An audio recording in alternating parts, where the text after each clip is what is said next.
मौजूदा सांसद क्या सोचते हैं कांग्रेस के और कांग्रेस उपाध्यक्ष के इस सोच पर वाकई क्या ये व्यवहार में तब्दील हो पाएगा, ये जानने के लिए बात करते हैं मंडी से सांसद और हिमाचल प्रदेश के मुख्यमंत्री वीरभद्र सिंह की पत्नी प्रतिभा सिंह से। जिस तरह से कांग्रेस उपाध्यक्ष ने पार्टी में खास करके युवाओं में, महिलाओं में जान फूंकने की जो कोशिश की है, क्या आपको लगता है कि उसमें वाकई पार्टी वर्कर उत्साहित होंगे? तो मैं धन्यवाद करना चाहती हूँ कि उन्होंने महिलाओं को बहुत प्रेरित किया, युवाओं को प्रेरित किया और उनके भाषण से बहुत से जो लोग आशाएं लेकर आए थे, सुनना चाहते थे कि राहुल जी क्या कहेंगे, क्या उनका संदेश है। तो हमारे जो कार्यकर्ता है, खास करके जो महिलाएं हैं, युवा हैं, उनको बहुत आशाएं बड़ी हैं उनकी। जो बात उन्होंने कही है, जिस तेवर में उन्होंने कही है, लेकिन क्या आप महसूस करती हैं कि वाकई कार्यकर्ता महिलाएं उस बात को ग्रहण भी कर पाएंगे? क्योंकि ये भी एक नाराजगी, ये भी एक शिकायत कहीं न कहीं रहती है कि राहुल गांधी मंच से तो बोलते हैं लेकिन व्यक्तिगत उनसे मिलना जुलना नहीं होता है। ये बात सही है कि थोड़ा इंटरेक्शन बढ़ना चाहिए।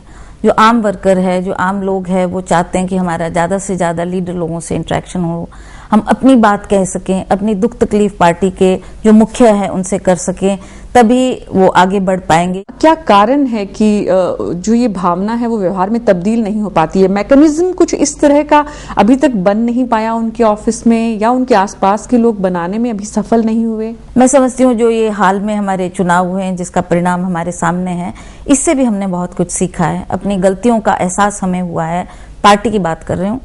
और मुझे लगता है कि जो ये हमारी कमियां रही है उसको दूर करने के लिए राहुल गांधी जी के दिल में एक तत्परता जो हमको नजर आई उस दिन उनके भाषण से, और उनका जिस तेवर से वो बात कर रहे थे, हमें लगा कि वो उन गलतियों को सुधारना चाहते हैं। और जो आरोप लगातार पिछले दिनों जिसकी वजह से हिमाचल प्रदेश के मुख्यमंत्री आपके बेटों पर जो आरोप लगे भ्रष्टाचार के, आपको लगता है कि उनसे बचा जा सकता था?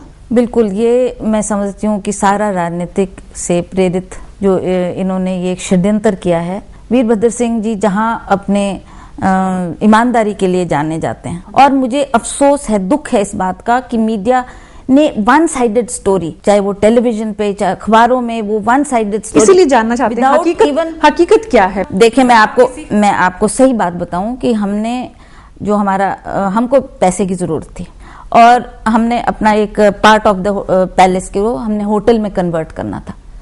I went to the bank. क्या इसके कुछ लिखित में कॉरेस्पॉन्डेंस हुई थी? नहीं, लिखित पे क्या, I called the bank manager home, I talk to him. मैंने पूछा उनसे कि जी हमारे को लोन की आवश्यकता। उन्होंने कहा नहीं जी, इसमें आयु की बात है, इसलिए हम, तो बाय चांस की बात है कि ही सो हैपेंड दैट जिससे हमने लोन लिया। I asked him, I said you are a businessman, can you lend us less loan? लेकिन सरकार को जो पैसा जमा कराना चाहिए महज 50-60 लाख के बीच में वो है, वो जमा नहीं कराते हैं, लोन आपको दे देते हैं। ये सब क्या कहानी है? हम मान रहे हैं कि हमने लोन लिया, बट उसके एवज में हमने उसको कोई बेनिफिट नहीं दिया।